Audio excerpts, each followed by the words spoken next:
friends, in the last part we have discussed respiration and nutrition. Now we are going to discuss about transportation. First we will discuss about transportation in humans. तो हमारे अंदर यानी कि transportation कैसे होता है. Nutrition में हमने फूड पार्टिकल्स जनरेट किए थे. रेस्पिरेशन में हमें एनर्जी मिली थी, बट फॉर रेस्पिरेशन हमें ऑक्सीजन चाहिए था. Every cells of our body needs oxygen for respiration. So oxygen हमारे सारे सेल्स को किस तरह मिलेगा, वो सारा काम हमारा ट्रांसपोर्टेशन के प्रोसेस के अंदर आता है. तो for transportation blood is the part. Blood वो चीज़ है हमारी बॉडी के अंदर जो ट्रांसपोर्टेशन करता है. Blood transports food, oxygen and waste material. Waste material हम जितना भी जनरेट करते हैं बॉडी के अंदर, वो सारा ट्रांसपोर्ट करने का फंक्शन कौन करता है? ब्लड. तो blood what is blood? Blood is the fluid part that flows inside our body and it is red in colour. Why it is red in colour? Because it contains a red pigment called haemoglobin. And haemoglobin मैंने बताया था आपको, haemoglobin का function होता है oxygen को bind करके सारे सेल्स के पास पहुंचाने का. तो ब्लड ऐसे एक जगह से दूसरी जगह ट्रांसपोर्ट नहीं हो सकता. इसके लिए हमें ब्लड को पंप करने की जरूरत पड़ती है. तो हमारी बॉडी में वो पंप करता है एक्शन हार्ट यानी हमारा दिल. हमारा हार्ट ऐसा नहीं होता जैसा हम बचपन में बनाते थे. Our heart looks like this. So यहाँ पे हमारा जो हार्ट है वो एक्ट करता है एज अ पंप की तरह एक्ट करता है. इसका काम होता है पूरी बॉडी में ब्लड को पहुंचाना, ताकि every cells of our body get equal nutrients and oxygen. So first, in heart there are four chambers.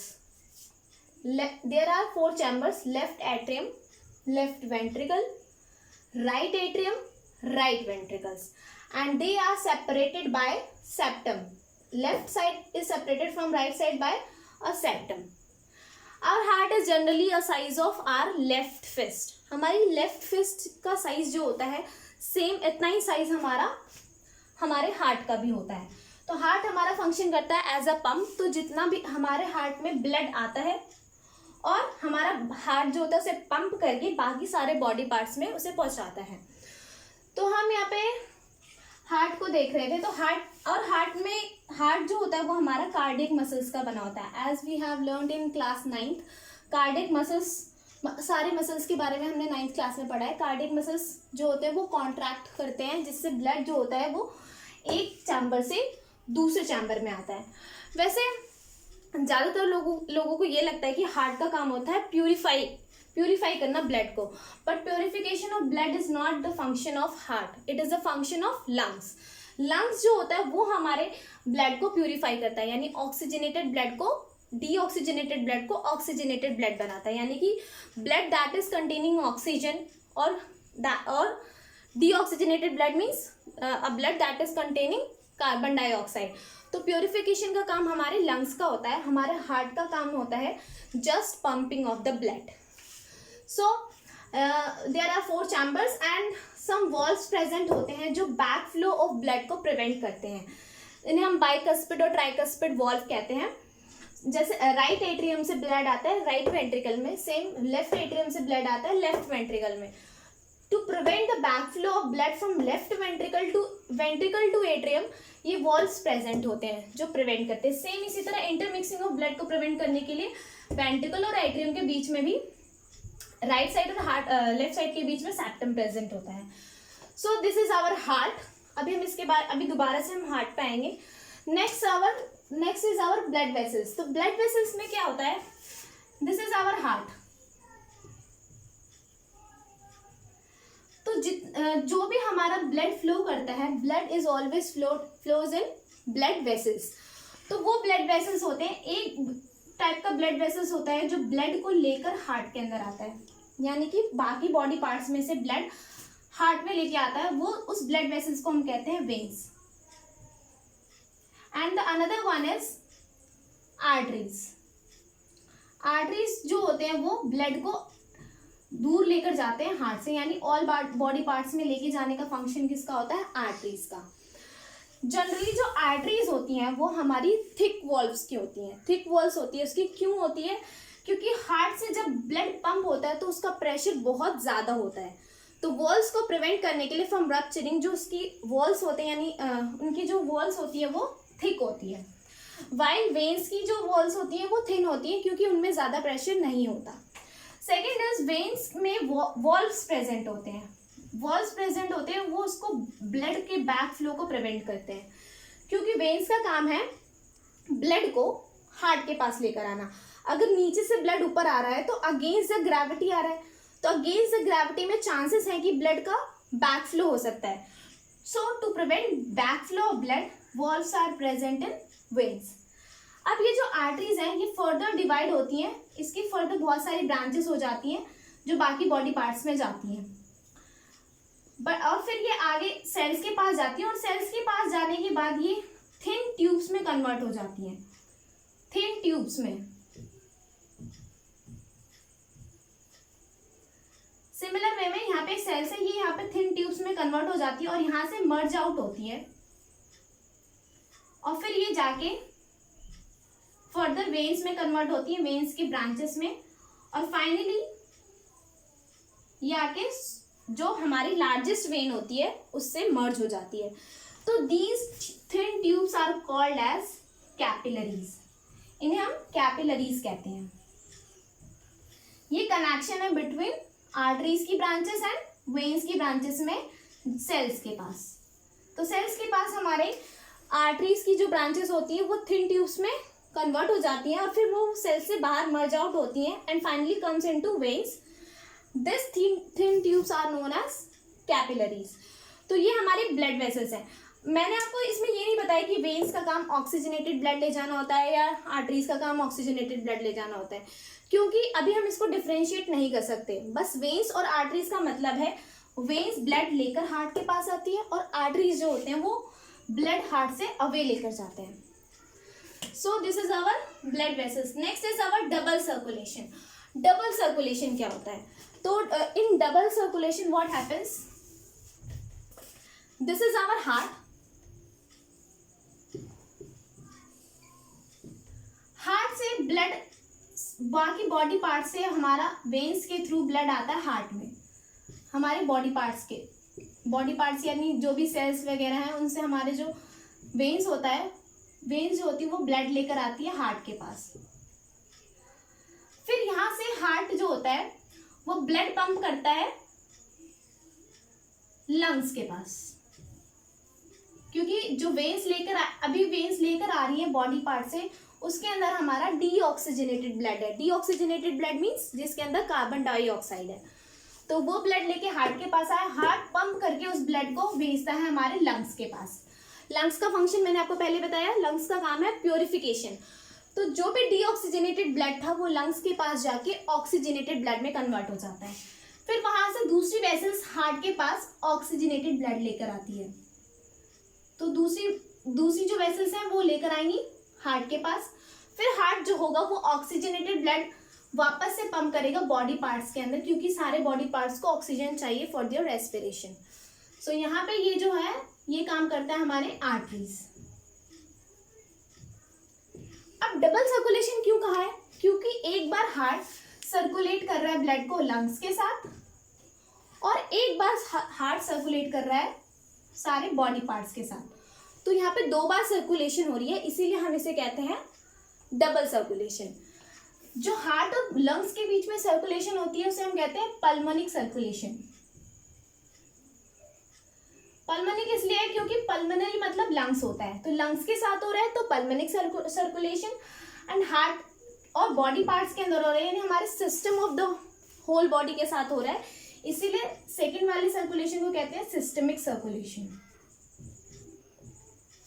Okay, double circulation समझ आया क्यों कहते हैं डबल सर्कुलेशन? क्योंकि फर्स्ट पार्ट में क्या होता है, बॉडी ब्लड हार्ट के अंदर और लंग्स के अंदर सर्कुलेट होता है, and in second part heart और बॉडी पार्ट्स के अंदर सर्कुलेट हो रहा है ब्लड, इसीलिए हम उसे डबल सर्कुलेशन कहते हैं। तो हमारा डबल सर्कुलेशन भी कंप्लीट हो गया। Third is heart mechanism. So अब हम पढ़ेंगे heart mechanism. So heart mechanism में क्या होता है, हमारी ये वेना कावा है, vena cava is the largest when. ये हमारी लार्जेस्ट वेन है जो ब्लड लेकर आती है हार्ट के अंदर। मैंने बताया था वेन्स का काम होता है हार्ट के पास ब्लड लेकर आना। तो ये जो वेना कावा है ये ऊपर वाली होती है सुपीरियर वेना कावा, यानी कि जो अपर बॉडी पार्ट से लेकर आती है ब्लड को हार्ट के अंदर। और this one is inferior vena कावा। इंफीरियर वेना कावा का काम होता है हार्ट के नीचे जितने भी बाकी नीचे वाले ऑर्गन्स है वहां से ब्लड लेकर आती है हार्ट के अंदर। तो जब हार्ट के अंदर ब्लड फिल होता है, this is our right atrium, इसके अंदर जब फिल हो रहा है हार्ट के अंदर ब्लड, तो उस टाइम पे ये हमारा हार्ट जो होता है वो रिलैक्स स्टेट में होता है। रिलैक्स स्टेट में होता है, सारा हार्ट के अंदर ब्लड आके फिल हो गया। देन क्योंकि मैंने बताया कार्डियक मसल्स कॉन्ट्रैक्ट करते हैं, तो जब फिल हो जाता है उसके बाद जो ये हमारे राइट एट्रियम में ये कॉन्ट्रैक्ट करता है। इसकी कॉन्ट्रैक्शन की वजह से सारा ब्लड जो होता है वो हमारे राइट वेंट्रिकल में आ जाता है। राइट वेंट्रिकल में आ गया, फिर उसके बाद जो राइट वेंट्रिकल होता है वो कॉन्ट्रैक्ट होता है। तो जब राइट वेंट्रिकल कॉन्ट्रैक्ट होता है तो ये सारा ब्लड इस वेसल्स के थ्रू लंग्स में चला जाता है, और इस वेसल का नाम है हमारा पल्मोनरी आर्टरी। अब देखो जो सुपीरियर वेना कावा सुपीरियर और इंफीरियर वेना कावा ब्लड लेकर आई थी वो डीऑक्सीजनेटेड ब्लड था। तो डीऑक्सीजनेटेड ब्लड, अब पल्मोनरी आर्टरी में भी डीऑक्सीजनेटेड ब्लड है, इसीलिए मैंने आपको बोला कि आर्टरीज और वेन्स डीऑक्सीजनेटेड और ऑक्सीजनेटेड ब्लड के बेसिस पर डिफरेंशिएट नहीं किया जा सकता। आर्टरी का काम होता है अवे फ्रॉम द हार्ट लेकर जाना ब्लड को, और वेन्स का काम होता है टूवर्ड्स लेकर आना। सो पल्मोनरी आर्टरी में कौन सा ब्लड होगा? Deoxygenated blood. ये ब्लड जाएगा हमारा पल्मोनरी आर्टरी लेकर जाएगा लंग्स के पास, लंग्स इसको प्योरीफाई करेगा, यानी कि डीऑक्सीजनेटेड ब्लड से कार्बन डाइऑक्साइड ले लेगा और ब्लड में मिक्स करेगा ऑक्सीजन। अब वो ऑक्सीजनेटेड ब्लड इस वेसल्स के थ्रू, यानी कि दिस वेसल, इस वेसल के थ्रू, इसका नाम होता है हमारा पल्मोनरी वेन। पल्मोनरी मैंने आपको बताया लंग्स का ही नाम होता है, पल्मोनरी लंग को ही कहते हैं। तो पल्मोनरी से आ रही है तो इसलिए इसका नाम होता है पल्मोनरी वेन। अब इसमें कौन सा ब्लड है? Oxygenated blood. अब वो ऑक्सीजनेटेड ब्लड आ गया हमारे लेफ्ट एट्रियम में। जब तक ब्लड फिल हो रहा था हमारा एट्रियम रिलैक्स स्टेट में था। ब्लड फिल होने के बाद ये कॉन्ट्रैक्ट करेगा, और कॉन्ट्रैक्शन के बाद जो ब्लड होगा वो कहाँ आ जाएगा? हमारा लेफ्ट वेंट्रिकल में। देन लेफ्ट वेंट्रिकल कॉन्ट्रैक्ट करेगा और ये ब्लड हमारा इस वेसल्स में जाएगा। This is the largest vessel of our body, aorta.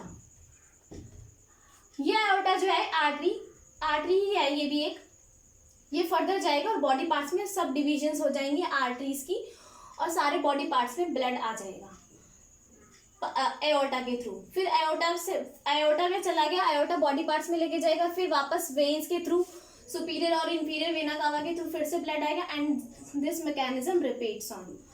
So this is our heart mechanism. Now comes to heart sounds. अब हार्ट साउंड्स क्या होते हैं? हमें जनरली ऐसा लगता है कि हमारा जो हार्ट है वो धक धक धक धक करता है, तो क्या वो हार्ट साउंड धक धक होती है? नहीं, हमारा जो साइंटिफिक हार्ट साउंड है उसे हम कहते हैं लब डब। लब डब।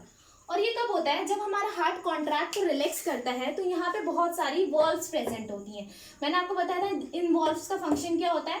बैकफ्लो ऑफ ब्लड को प्रिवेंट करना। सेम इसी तरह में जब यहाँ से ये आयोर्टा और पल्मोनरी आर्टरी में पल्मोनरी वेन्स के अंदर जाती है तो वहाँ पे भी वॉल्व्स होती हैं जो उसको प्रिवेंट करती हैं बैकफ्लो के लिए। तो जो लब और डब साउंड होता है ये उन्हीं की वजह से आता है। लब साउंड तब आता है जब ये हमारी वॉल्व्स जो एट्रियम और वेंट्रिकल्स के बीच में है, जब ये अचानक से ऐसे ओपन होती हैं तो वहां पे हमारा साउंड आता है लब। सिमिलर वे में जब यहाँ पे आयोर्टा के पास और जब हमारी पल्मोनरी वेन्स के पास जाती है तो हमारी दूसरी साउंड आती है लब डब। सो जो हमारे हार्ट की नॉर्मल साउंड होती है वो होती है लब डब, लब एंड डब, नॉट धक धक। So this is our heart sounds. Next come to blood pressure. तो ब्लड प्रेशर क्या होता है? नॉर्मल ब्लड प्रेशर हमारी बॉडी में क्या होता है? और ब्लड प्रेशर का मतलब है जो प्रेशर एक्सर्ट हो रहा है ब्लड के थ्रू। तो जब हमारा लेफ्ट वेंट्रिकल कॉन्ट्रैक्ट करता है, वेंट्रिकल जब हमारे कॉन्ट्रैक्ट करते हैं तो सारा ब्लड आता है हमारे आर्टरीज के अंदर, तो उस टाइम पे हमारा नॉर्मल ब्लड प्रेशर होता है 120 millimetre of mercury. This is our normal blood pressure when ventricles contract. तो ये होता है हमारा सिस्टोलिक प्रेशर। सिमिलर वे में जब ये वेंट्रिकल्स कॉन्ट्रैक्ट नहीं हो रहा, रिलैक्स्ड स्टेट में है, उस टाइम पे जो प्रेशर होता है वो होता है हमारा normal pressure 80 millimetre of mercury, and this is known as diastolic pressure. तो रिप्रेजेंट करते हैं हम, नॉर्मल ब्लड प्रेशर होता है ह्यूमन बीइंग का 120/80 मिलीमीटर ऑफ Hg। ये हमारा ब्लड प्रेशर है।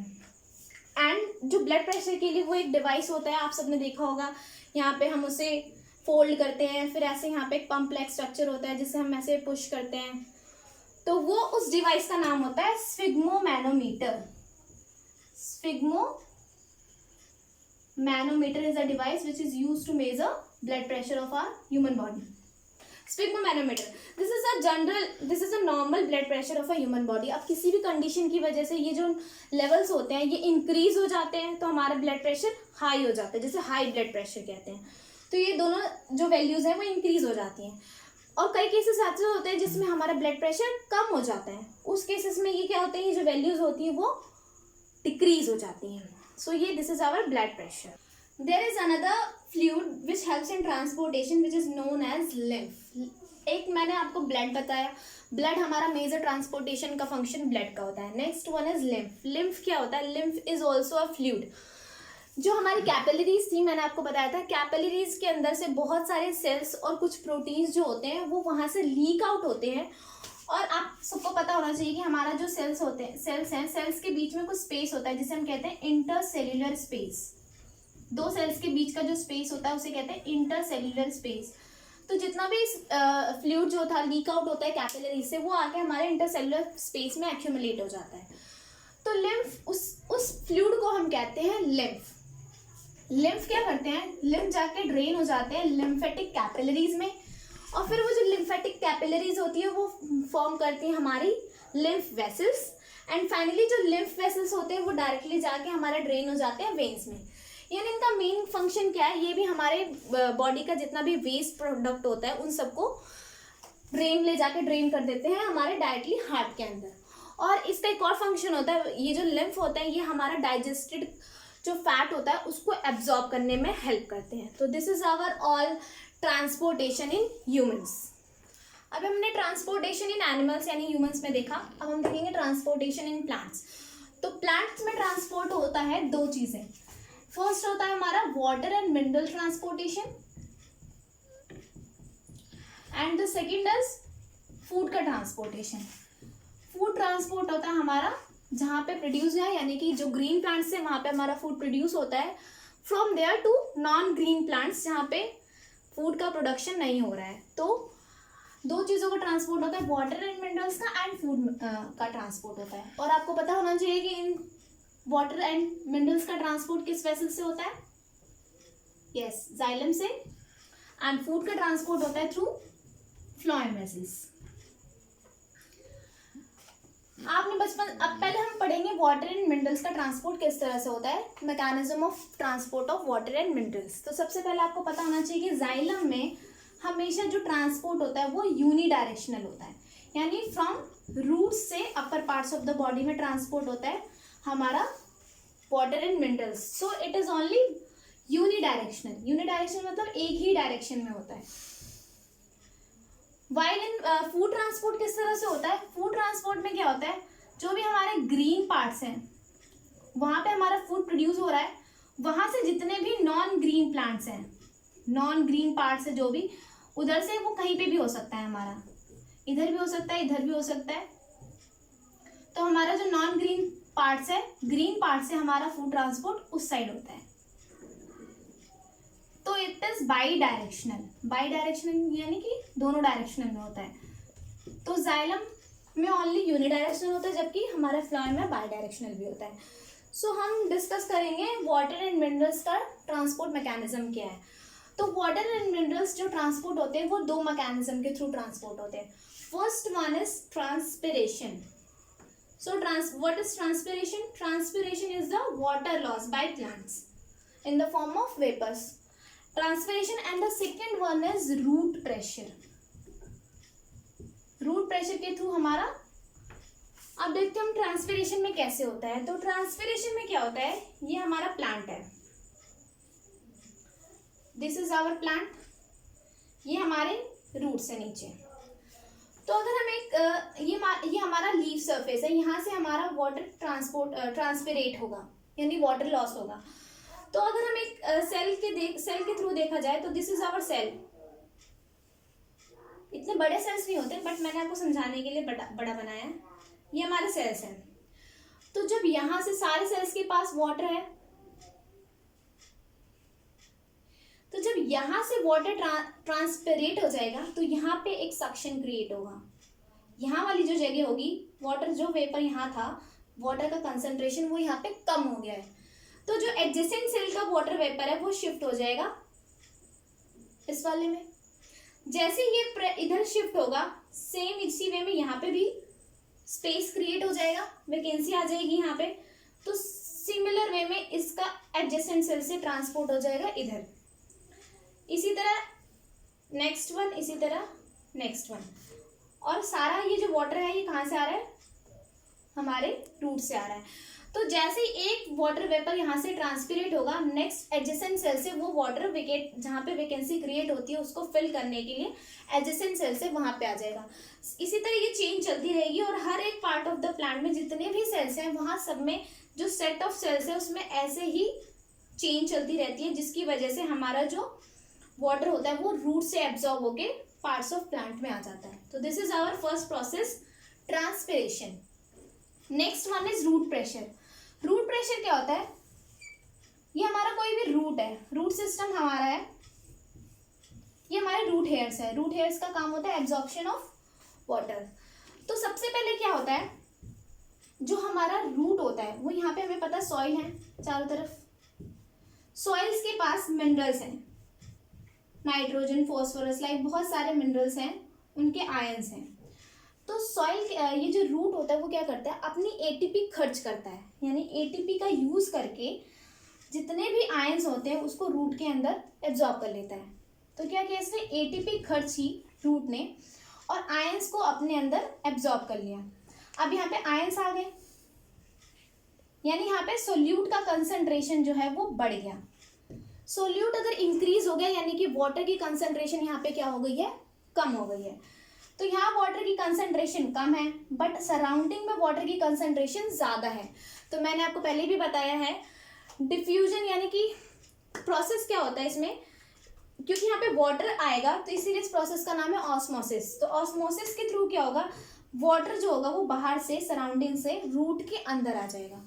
तो यहाँ पे आ गया वाटर। इसमें क्या होता है, जहाँ पे कंसंट्रेशन वाटर की ज़्यादा होती है वो वहाँ से मूव करके जहाँ पे उसकी कंसंट्रेशन कम होती है वहाँ आ जाता है।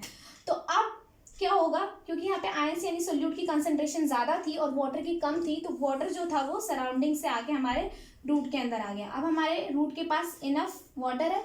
सेम अब ट्रांसपिरेशन के थ्रू सारा वाटर जो होगा वो सारे पार्ट्स को मिलेगा।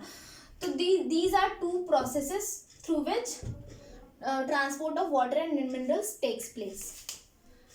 Now let's discuss the transportation of food. तो ट्रांसपोर्टेशन ऑफ फूड को हम एक और नाम से भी जानते हैं। प्लांट के अंदर जो फूड का ट्रांसपोर्टेशन होता है उसे हम कहते हैं ट्रांसलोकेशन। ट्रांसलोकेशन फूड के ट्रांसपोर्ट को हम कहते हैं ट्रांसलोकेशन। सो अब यहाँ पे कैसे होता है ट्रांसलोकेशन फूड का, तो हमें पता है this is our plant. Plant की हमारी कोई भी एक लीफ है जो हमारा फूड प्रोड्यूस करेगी। जनरली जो फूड प्रोड्यूस होता है उसे हम कहते हैं सुक्रोज। तो लीफ ने प्रोड्यूस किया है सुक्रोज। इसके पास होगा हमारा फ्लोएम। फ्लोएम ही ट्रांसपोर्ट करता है, ये हमारा फ्लोएम है। तो फ्लोएम क्या करता है, फ्लोएम भी जैसे अभी रूट ने अपनी एटीपी खर्च की थी, सेम उसी वे में हमारा फ्लोएम भी एटीपी खर्च करेगा। ये अपनी एटीपी खर्च करके जो सुक्रोज प्रोड्यूस हुआ था लीफ के अंदर उसको अपने अंदर ले लेगा। तो अब हमारे फ्लोएम में बहुत सारा सुक्रोज आ गया है, ठीक है, यहाँ पे बहुत सारा सुक्रोज आ गया। तो फर्स्ट प्रोसेस क्या हुआ, इसमें एटीपी खर्च हो गई, यूटिलाइज कर लिया इसने फ्लोएम ने और सुक्रोज को अपने अंदर सुक्रोज की कंसंट्रेशन बढ़ा ली। अब यहाँ पे सुक्रोज की कंसंट्रेशन ज़्यादा हो गई है। इसी तरह जो एडजेसेंट सेल्स होंगे जाइलम, जाइलम वेसल्स, उनके पास बहुत सारा वाटर है। तो आपको पता है जहाँ पे वाटर की कंसंट्रेशन कम होती है और जहाँ पे ज़्यादा होती है वहाँ से हमेशा वाटर कम की तरफ चला जाता है। तो यहाँ से जो वाटर है वो चला जाएगा हमारे फ्लोएम वेसल्स में। तो सेकेंड प्रोसेस में क्या हुआ, हमारा ऑस्मोसिस हुई, किसकी, वाटर की ऑब्वियसली। तो वाटर की ऑस्मोसिस हुई और हमारे फ्लोएम वेसल्स में अब सुक्रोज के साथ साथ बहुत सारा वाटर भी है। तो यहाँ पे जो एक बहुत ज़्यादा हाई प्रेशर क्रिएट हो गया है, क्योंकि यहाँ पे बहुत ज़्यादा अमाउंट कंसंट्रेशन जो है सॉल्यूशन की बहुत ज़्यादा बढ़ गई है। एक्चुअली हमें पहुँचाना कहाँ है, नॉन ग्रीन पार्ट्स में। जो नॉन ग्रीन पार्ट्स हैं उनको फूड की ज़रूरत है, तो हमें यहाँ से इसे यहाँ पहुँचाना है। तो क्योंकि यहाँ पे बहुत ज़्यादा हाई प्रेशर है तो वो यहाँ से मूव कर जाएगा लो प्रेशर की तरफ। जहाँ पे लो प्रेशर होगा, लो प्रेशर एरिया है, तो ये यहाँ से यहाँ पे मूव करेगा। जैसे ये सारा का सारा सॉल्यूशन यहाँ पहुँचेगा सुक्रोज और वाटर का, due to less concentration, non green parts में इसकी कंसंट्रेशन कम है, तो वो यहाँ से डिफ्यूज कर जाएगा नॉन ग्रीन पार्ट्स में। सो कहाँ पे प्रोड्यूस हो रहा था हमारा खाना, लीव्स के अंदर, यानी कि जो ग्रीन पार्ट्स थे उसके अंदर हमारा खाना प्रोड्यूस हो रहा था।